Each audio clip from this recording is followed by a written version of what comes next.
question is for the Premier. Day after day, the Premier stands in front of the cameras and says he feels for small business owners. And while they likely welcome his sympathy, I'm sure they would prefer strong action from this Premier to help them.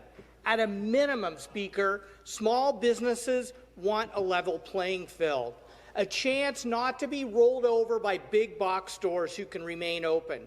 Unlike Ontario, Manitoba requires big box stores to cordon off aisles of non-essential goods. So, Speaker, can the Premier explain to small business owners why big box stores can sell books, flowers, electronics, clothes, and other non-essential goods when those in lockdown areas cannot? Minister of Finance to respond.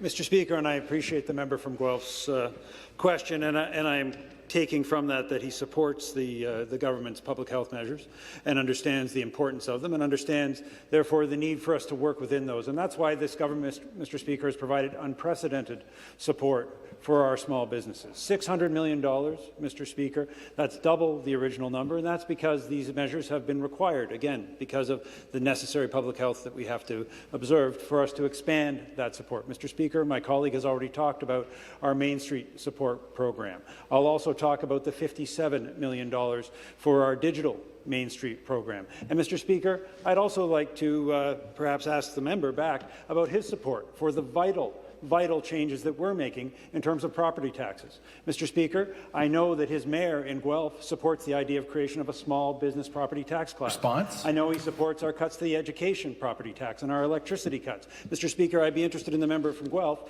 if he supports those further supports today and for the future for small business. Supplementary question. Speaker, of course I support supports for small businesses, but I will not take my marching orders from the CEO of Walmart Canada.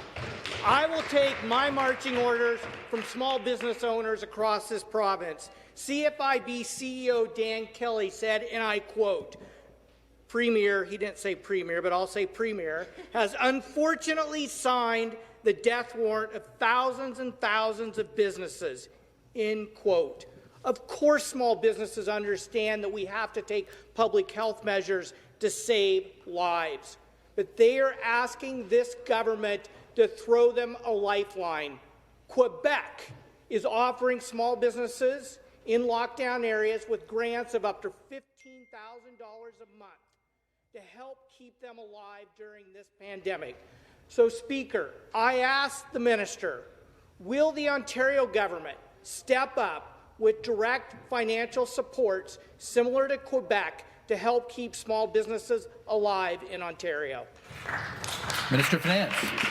Mr. Speaker, as I mentioned, this government is providing those direct government supports, direct supports well beyond those referenced in terms of dollars by the member. But, and I am disappointed, I noted the quote from his mayor, Cam Guthrie, that he disagrees with Mike Schreiner, that the government, he supports the idea of property tax relief, unlike the member from Guelph, who apparently does not, Mr. Speaker. I'm just quoting your mayor.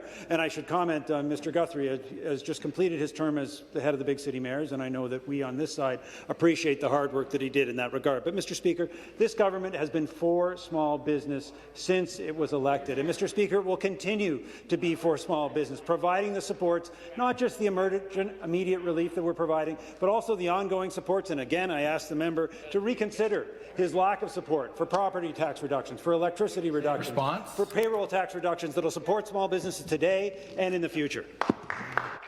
Thank you very much.